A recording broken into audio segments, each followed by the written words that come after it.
जो हमारा रिसेंट दौरा विदेश का था वो मुख्यतः तो रोपवेज को लेके था, जिनको हम केबल कार या रज्जू मार्ग बोलते हैं, उसके अध्ययन को लेके था। और वहाँ पे एक मेला लगता है, यहाँ पे मशीनरी को जो है दिखाया जाता है।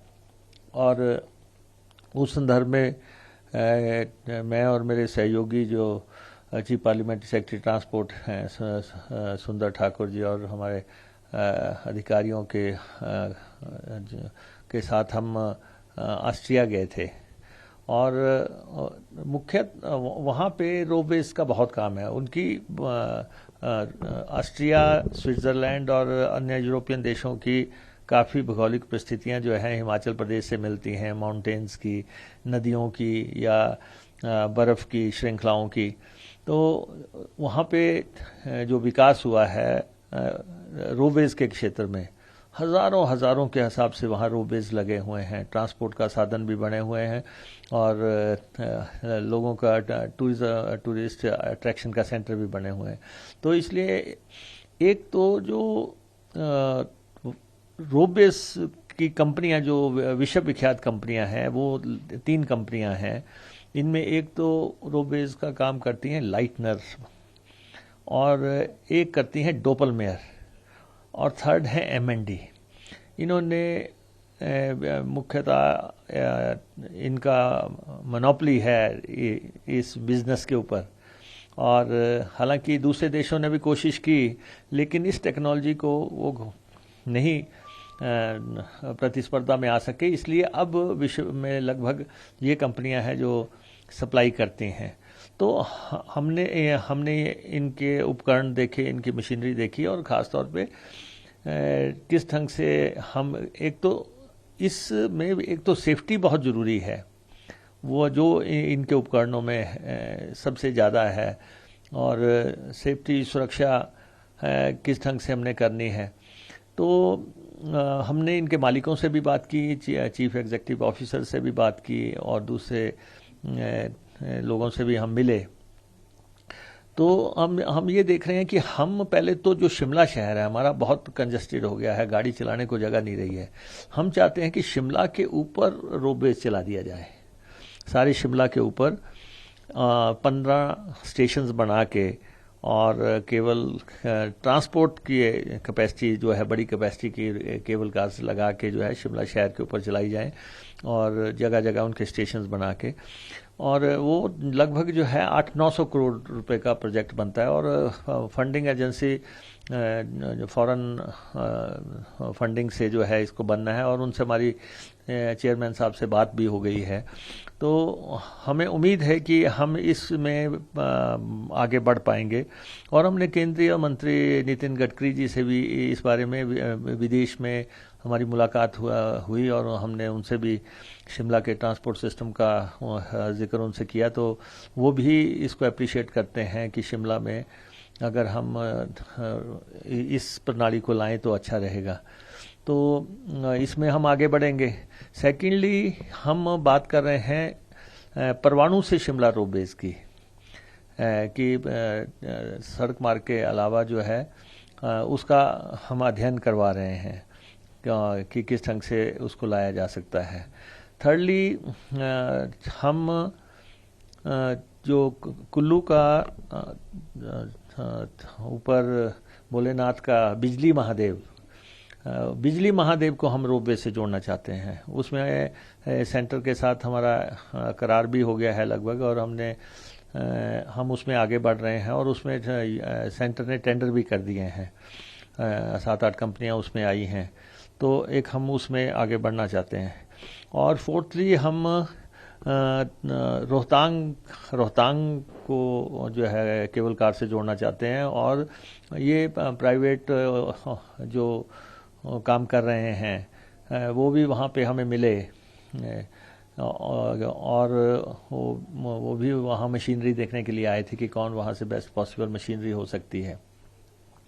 तो इसलिए, और उसके बाद हम चिंतपूर्णी और बाबा बालकनाथ में रोपवेज पहुँचाना चाहते हैं।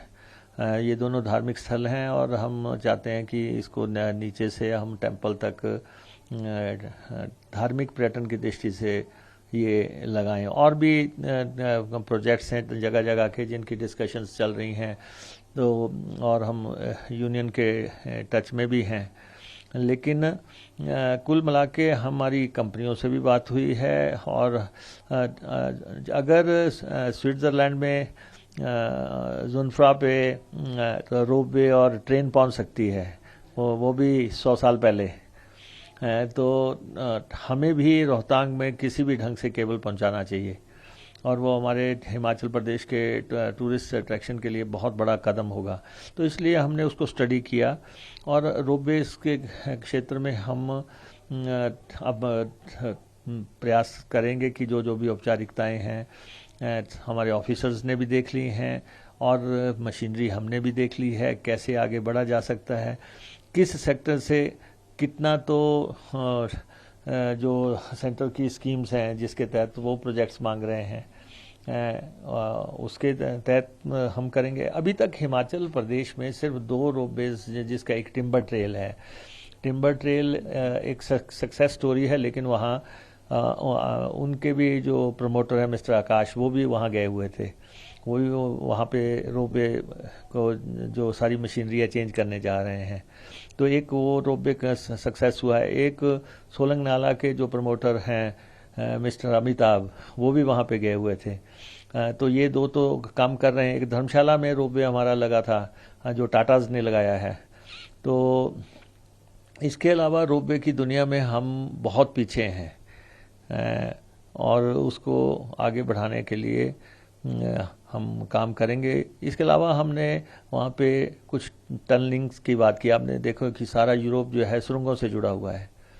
हर मिनट के बाद आपको सुरंग मिलती है और वो हमने देखा। तीसरा, इलेक्ट्रिक बसेस का जो है प्रचलन है वो किस तरह से है, हाइब्रिड बसेस का है या जो है बिजली से गाड़ियाँ चलने का है या बैटरी से गाड़ियाँ चलने का है, या जो जितने भी टेक्निक्स हैं, तो या वाटर ट्रांसपोर्ट भी है कि वहाँ एक स्थान से दूसरे स्थान पे जाने के लिए जो कश्ती का रास्ता है वो भी है। तो हर तरह से हमने हर स्थल पे जाके हमने एरियल सर्वे भी किया कि किस ढंग से हम वहाँ पे स्कीइंग बहुत है या बर्फ़ से जुड़ी हुई जितने भी खेले हैं, हॉकी जो आइस हॉकी का है।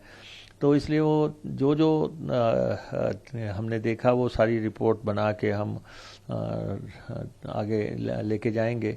लेकिन रोपवे के लिए तो हम स्पेसिफिकली गए थे और हिमाचल प्रदेश में बहुत संभावनाएं हैं कि हम उसको आगे लेके जाएं। कोई डेडलाइन सेट कर रहे हैं?